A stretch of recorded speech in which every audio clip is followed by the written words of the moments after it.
Como ya se imaginarán, no hubo alteración, así que seguimos con la serie consecutiva del libro de Hebreos. En esta oportunidad vamos a ver la unidad de pensamiento que va desde el capítulo 3 de los versículos 11, perdón, del versículo 7 al 19. 7 al 19. Y les leo la palabra del Señor. Dice así, Hebreos 3, 7. Por lo cual, como dice el Espíritu Santo, si oyeres hoy su voz, no endurezcáis vuestros corazones, como en la provocación en el día de la tentación en el desierto, donde me tentaron vuestros padres, me probaron y vieron mis obras 40 años. A causa de lo cual me disgusté con esa generación y dije, siempre andan vagando en su corazón y no han conocido mis caminos. Por tanto, juré en mi ira, no entrarán en mi reposo. Continúa el versículo 12 diciendo, mirad, hermanos, que no haya en ninguno de vosotros corazón malo de incredulidad para apartarse del Dios vivo. Antes, exhortaos los unos a los otros cada día, entre tanto que se dice hoy, para que ninguno de vosotros se endurezca por el engaño del pecado, porque somos hechos participantes de Cristo, con tal que retengamos firme hasta el fin nuestra confianza del principio. Entre tanto que se dice, si oyeres hoy su voz, no endurezcáis vuestros corazones como en la provocación. ¿Quiénes fueron los que habiendo oído le provocaron? ¿No fueron todos los que salieron de Egipto por mano de Moisés? ¿Y con quiénes estuvo él disgustado 40 años? ¿No fue con los que pecaron, cuyos cuerpos cayeron en el desierto? ¿Y a quiénes juró que no entrarían en su reposo, sino a aquellos que desobedecieron? Y vemos que no pudieron entrar a causa de incredulidad. Amén. Hasta ahí la palabra del Señor.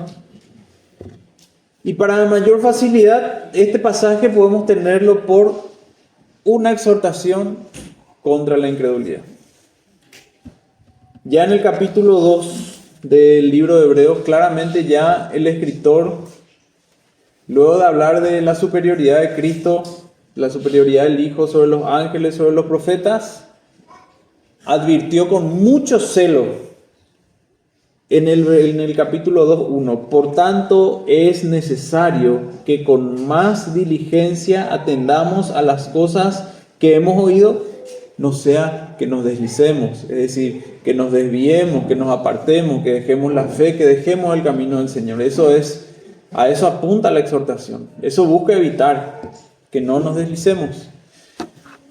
Y ahora lo que se enfatiza es una serie de exhortaciones, mostrando claramente el corazón ya del libro de Hebreos, que es exhortar a los creyentes a perseverar firmes hasta el fin, puestos los ojos en Jesús. Esa es la idea y ese es el corazón del libro.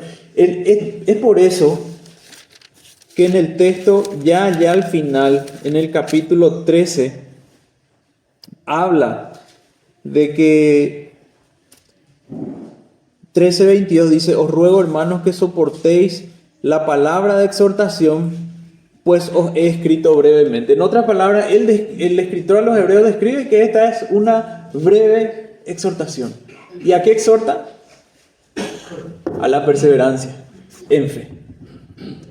Ahora, como habíamos dicho, la audiencia original, los judíos cristianos, estos hermanos que se habían convertido al cristianismo, estaban decayendo ante la presión de la persecución del imperio y sus connacionales judíos.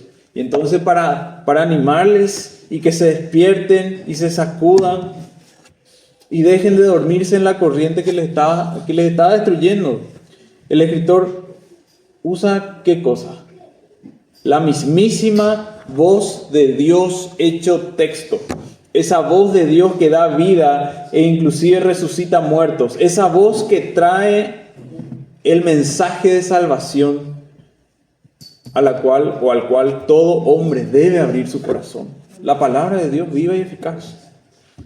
Por lo tanto, en nuestro texto nosotros vemos tres ideas. La exhortación primero, el momento de la exhortación segundo, el juicio de la exhortación tercero. En cuanto a la exhortación, amados hermanos, en el capítulo 3 de Hebreos, desde los versículos 7 al 11, el pasaje que usó el escritor para sacudir a esa audiencia es una cita del Salmo 95, curiosamente coincidente, también 7 al 11. Dice el Salmo 95, 7, porque Él es nuestro Dios, nosotros el pueblo de su prado y ovejas de su mano.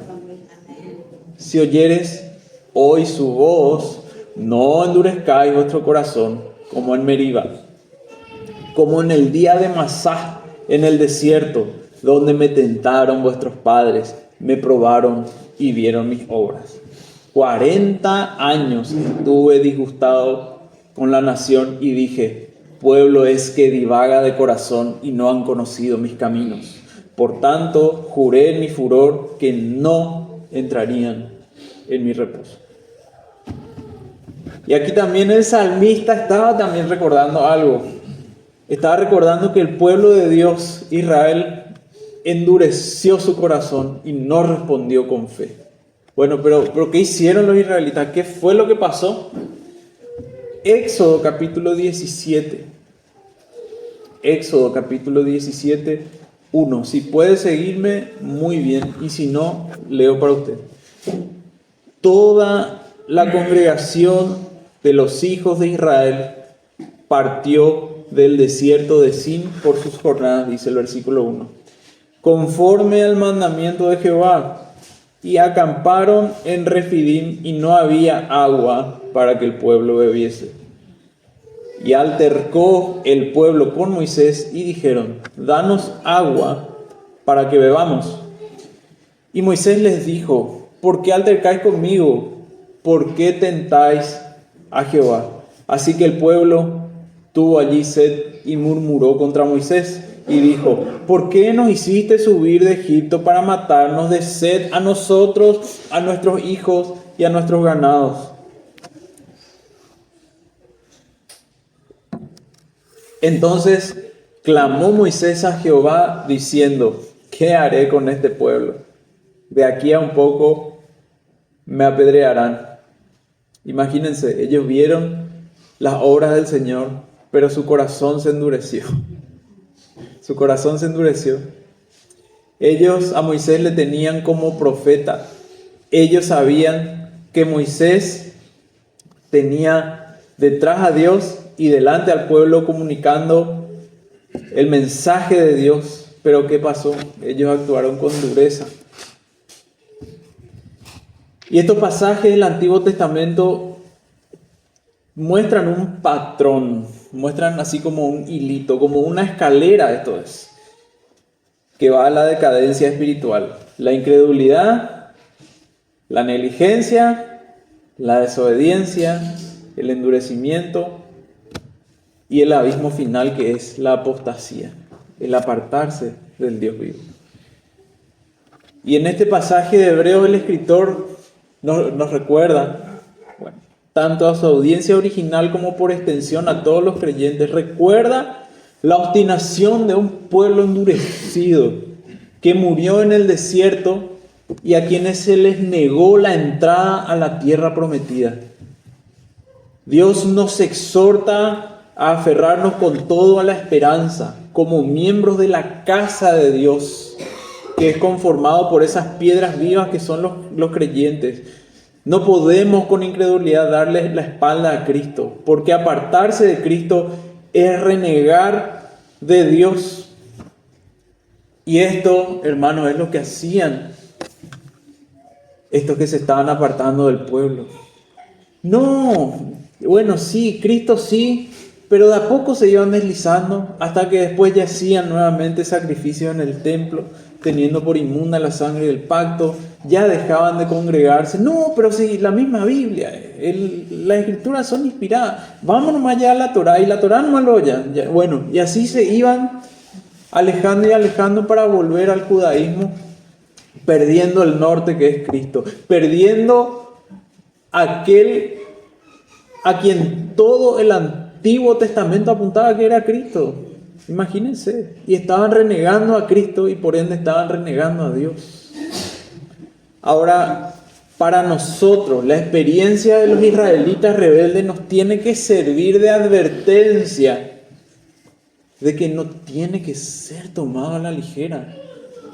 Dice el comentarista Hendrickson, los cristianos deben examinarse concienzudamente a sí mismos y los unos a los otros para ver si alguno tiene corazón malvado e incrédulo. Nosotros no podemos ver el corazón, pero nosotros tenemos que servirle a otros en exhortación y ayudarle por medio de la palabra a que se examine. El escritor de Hebreos sabe a partir de la escritura que el abandono de Dios tiene su origen, desarrollo e ímpetu en la incredulidad.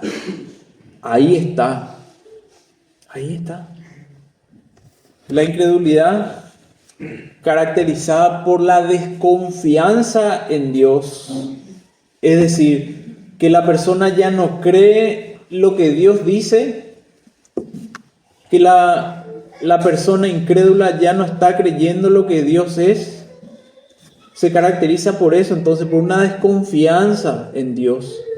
Y se muestra primeramente en desobediencia, la que después termina ya en apostasía.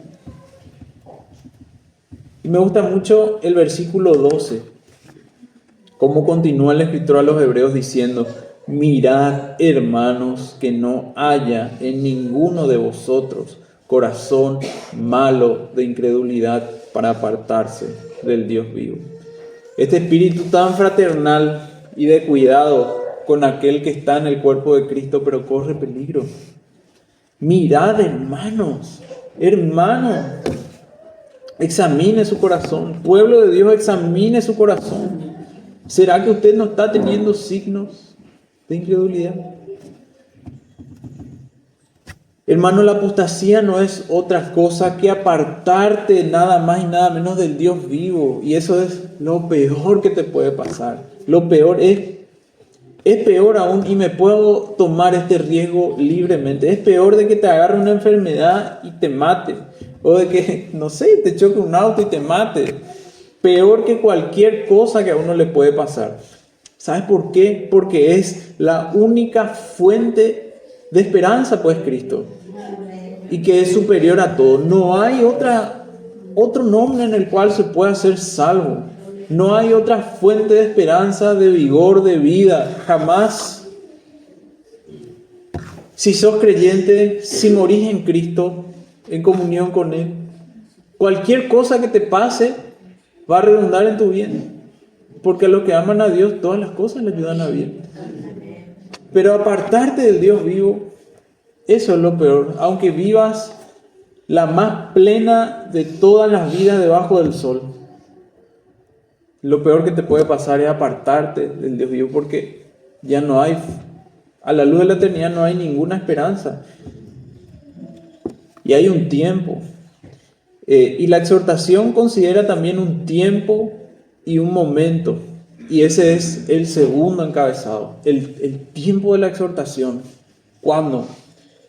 Mirad, hermanos, decía el versículo 12, que no haya ninguno de vosotros corazón malo de incredulidad para apartarse del Dios vivo.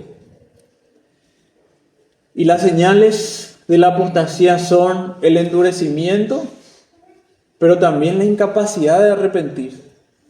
La incapacidad de arrepentirse, ¿por qué? Porque ya la conciencia ya está nublada, ya está cauterizada. Nuestros corazones son tan volátiles, tan fáciles, muy rápido ocurren. También es por eso que la exhortación es tan marcada. Por ejemplo, en Hebreos 3:13 dice, antes exhortaos los unos a los otros cada día, dice, cada día, entre tanto que se dice hoy, para que ninguno de vosotros se endurezca por el engaño del pecado. En el capítulo 4, versículo 1 dice, temamos pues que no sea que permaneciendo aún la promesa de entrar en su reposo, alguno de vosotros parezca no haberlo alcanzado. En el capítulo 10, 25 dice, no dejando de congregarnos como algunos tienen por costumbre, sino exhortándonos y entre tanto más, que dice después, cuanto veis que aquel día se acerca. Mi amado hermano, ¿cuál es el tiempo? Hoy. Hoy es el tiempo de exhortarnos los unos a los otros. ¿Saben por qué? Porque el pecado está presente hoy. El engaño del pecado está presente hoy. Pero así también el tiempo de arrepentirse, de volver a los brazos de Cristo, o en su caso, de suplicar misericordia para seguir caminando, también es hoy. Hebreos 3:13 al 15. Antes, dice nuestro texto, exhortaos los unos a los otros cada día, entre tanto que se dice hoy, para que ninguno de vosotros se endurezca por el engaño del pecado. Porque, dice el versículo 14, somos hechos participantes de Cristo con tal que retengamos firme hasta el fin nuestra confianza del principio. Entre tanto que se dice, si oyeres hoy su voz, no endurezcáis vuestros corazones como en la provocación. Hermano, la casa de Dios está constituida por piedras vivas, como dice Pedro, 1 Pedro 2:5, y no por ladrillos individuales que están unidos por medio de cemento. La casa la cual pertenecen los creyentes es como un cuerpo conformado por muchas partes, y todas esas partes forman un cuerpo. Eso es, el cuerpo de Cristo. Todas las partes tienen que preocuparse unas por otras. El hermano ya no viene. El hermano está raro. ¿Qué le pasará? El hermano, yo le llamo y me dice que sí va a venir, pero no viene. Algo está pasando ahí. Algo está pasando. Entonces, esas son oportunidades claras para exhortarnos los unos a los otros. Hermano, ¿qué te está pasando? Hermano, ¿por qué no estás viniendo? No, y bueno, si hay un corazón humilde, te va a decir la verdad. Estoy pasando por un mal momento. Siento que mi fe declina. Y entonces es ahí la oportunidad para hacerle oír la voz de Dios y que vuelva al redil. Y es tan claro el escritor porque usa esa expresión, el engaño del pecado. Y por eso tanto la exhortación tiene que ser diaria, porque el pecado es una cosa tan grave y tan traidora. El pecado es demasiado engañoso. Te ofrece azúcar y te da de tomar veneno mortal. El descuido, la negligencia en la oración, en el estudio de la palabra, la comunión, descuidar el alma. Crees que te alejaste un poco nomás, pero después como que mira bien y ya está a kilómetros de la costa. Y el pecado ya no te asusta como antes. Y después sí que ya en la oración no produce ya más calor en tu pecho. La Biblia, las promesas ya no tienen sabor. Y la feria de vanidad de repente ya está ahí delante de vos. Y Cristo ya no es tan hermoso. No es que no te gustan más tanto las cosas de Dios. Es que tu corazón está cargado ya de veneno y tu pecho ya está frío por la indiferencia. Y la serpiente ya mordió y el veneno ya está corriendo. Eso es lo que pasa. No es que simplemente no te agradan nomás las cosas de Dios. No es que simplemente sacaste un poquito nomás la mirada de Cristo. Es que El pecado es engañoso y quizás a algunos ya le ha engañado. Dice Steve Lawson, un huerto descuidado no estará tan lleno de cizaña como un alma descuidada lo estará de pensamientos vanos y pasiones exorbitantes que Dios aborrece y que son peligrosas para nuestra felicidad, para nuestra paz, para nuestra firmeza y para nuestra estabilidad. O sea que en otras palabras, mira, te compara con un huerto descuidado. Si alguno tiene manejo de lo que sería huertos, jardines o trabajan en agricultura, si uno descuida enseguida ya la maleza brota. Pero lo que dice el hermano es que el corazón va a tener mucha más maleza, mucho peor otra vez que ese huerto descuidado. Y amenaza nuestra felicidad, nuestra paz, nuestra firmeza y nuestra estabilidad en Cristo, si descuidamos nuestra mente. Es ahí donde germina el engaño. En otras palabras, también un alma descuidada es un caldo de cultivo para la apostasía, para apartarse del Dios vivo y verdadero. Y el escritor de Hebreos vincula la exhortación con la cita del Salmo 95 por medio de una palabra. Y repetimos, el tiempo de la exhortación, hoy, el presente, el aquí y el ahora, es un periodo de gracia que Dios nos da hasta que la muerte termine con la vida terrenal del hombre. Y todo, hermano, en un segundo puede terminarse. Porque está establecido que el hombre muera una sola vez y después de esto el juicio. Y solamente hemos llegado a ser partícipes de Cristo si es que retenemos firmemente hasta el fin la confianza que tuvimos al principio. ¿Cómo se agrada a Dios? Por medio de la fe. ¿Cuál es el medio por el cual Cristo salva? Por medio de la fe. ¿Es por gracia? Por medio de la fe. Y nadie puede agradar a Dios si no tiene fe. Cualquiera que se acerque a Dios debe creer que Dios existe y premia a los que le buscan, dice Hebreos 11:6. Dios debe ser creído y debe ser obedecido. ¿Y cuándo? Hoy, mañana y siempre. Además, va a llegar un momento también en el que Dios va a dejar ya de advertir al hombre pecador. Cuando dicho momento llegue el día de la gracia, ¿saben en qué se va a transformar? En día de juicio. Y al hablarnos del texto de juicio, ese es nuestro tercer apartado, el juicio de la exhortación. Hebreos 3:16 en adelante dice: ¿quiénes fueron los que habiendo oído, es decir, la voz de Dios, le provocaron? ¿No fueron todos los que salieron de Egipto por mano de Moisés? ¿Y con quiénes estuvo él disgustado 40 años? ¿No fue con los que pecaron, cuyos cuerpos cayeron en el desierto? ¿Y a quiénes juró que no entrarían en su reposo, sino a aquellos que desobedecieron? ¿Y a quiénes juró Dios que nunca entrarían en su reposo, sino a aquellos que desobedecieron? Cuando el escritor pregunta, ¿no fue a aquellos que desobedecieron? Bueno, ¿qué exactamente es la desobediencia?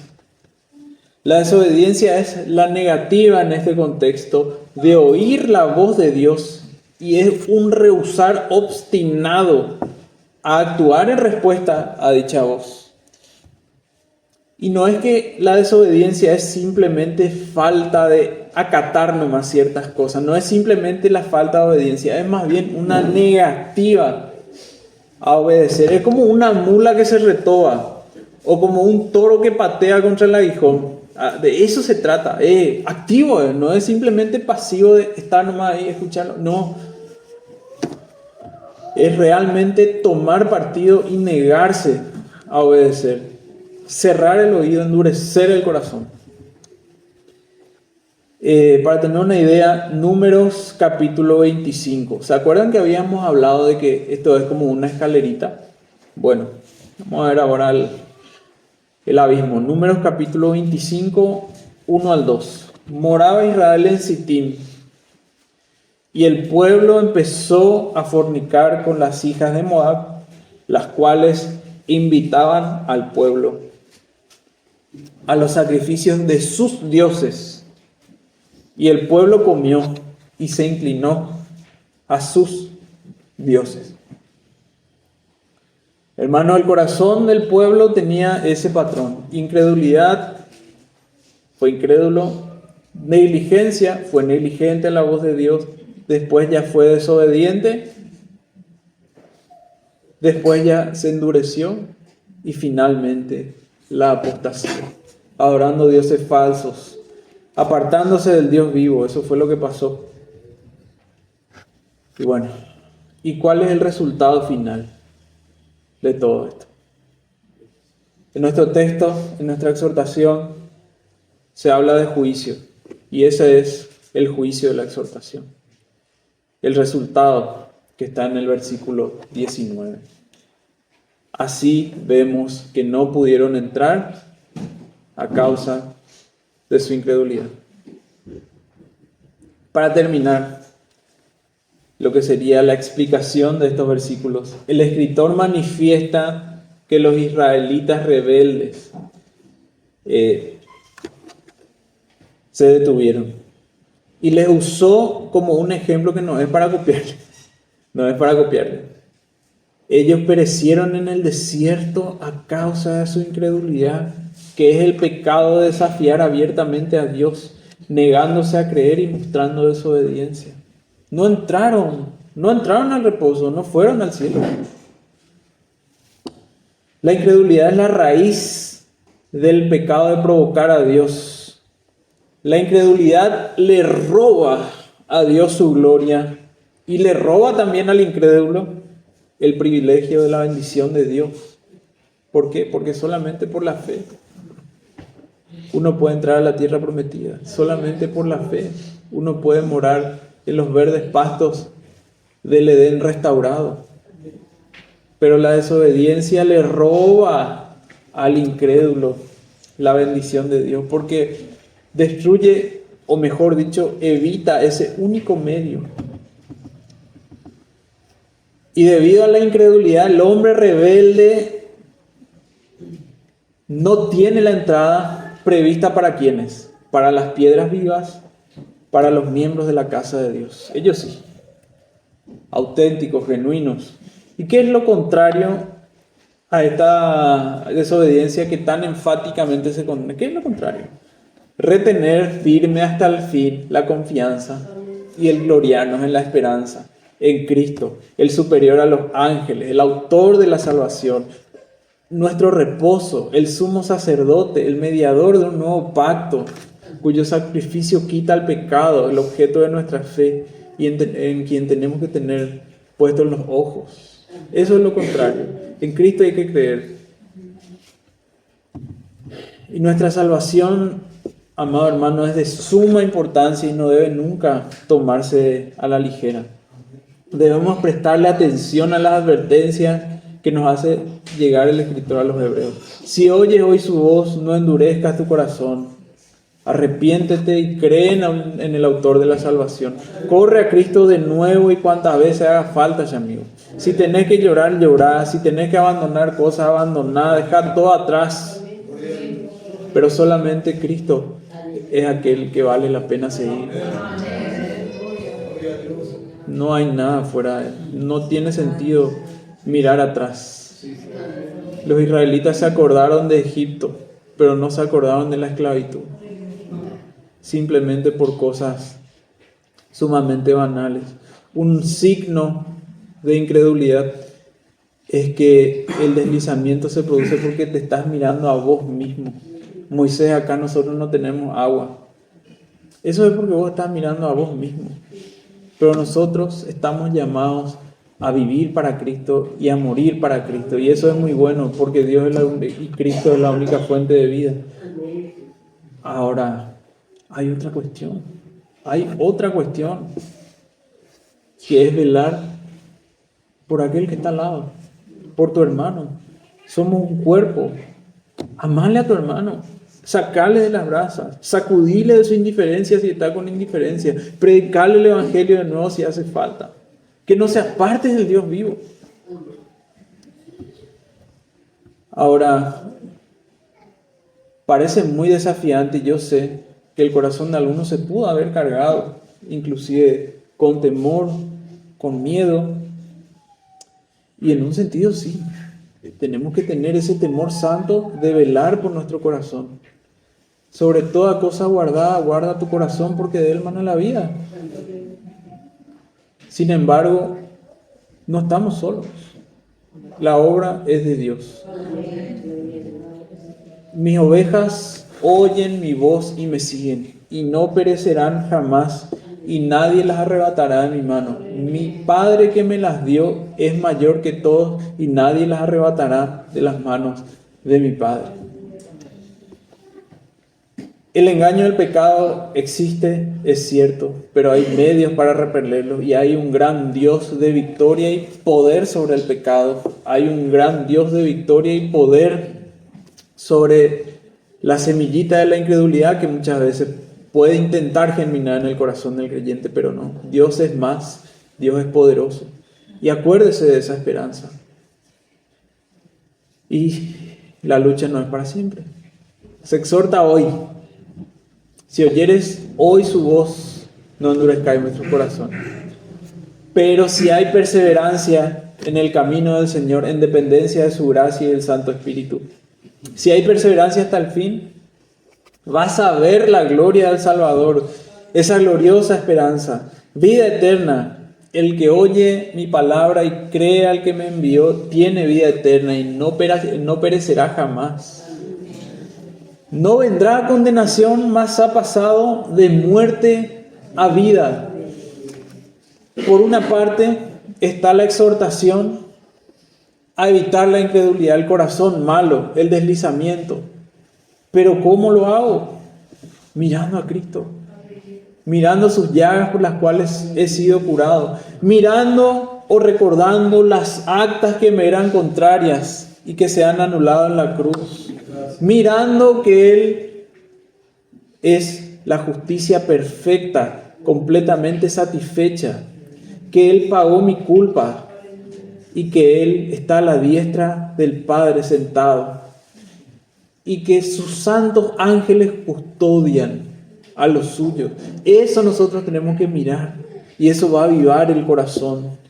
Y obviamente esa súplica permanente de que el Dios que guarda a los suyos nos ayude y nos empuje en ese camino, en ese peregrinaje hasta la eternidad. Hermano, si usted ha creído en Cristo, si ha creído en el anuncio, un día este breve tiempo de lucha va a terminar y hemos de despertar en la gloria, pero sin tener nada que ver ya con el pecado. Así que le exhorto, mire al apóstol y sumo sacerdote de nuestra profesión, que es Cristo Jesús. Abrácelo. Esta palabra hermosa, tanto de Hebreos como de toda la Biblia, léala, estúdiela y aplíquela para la gloria del Señor. Amén.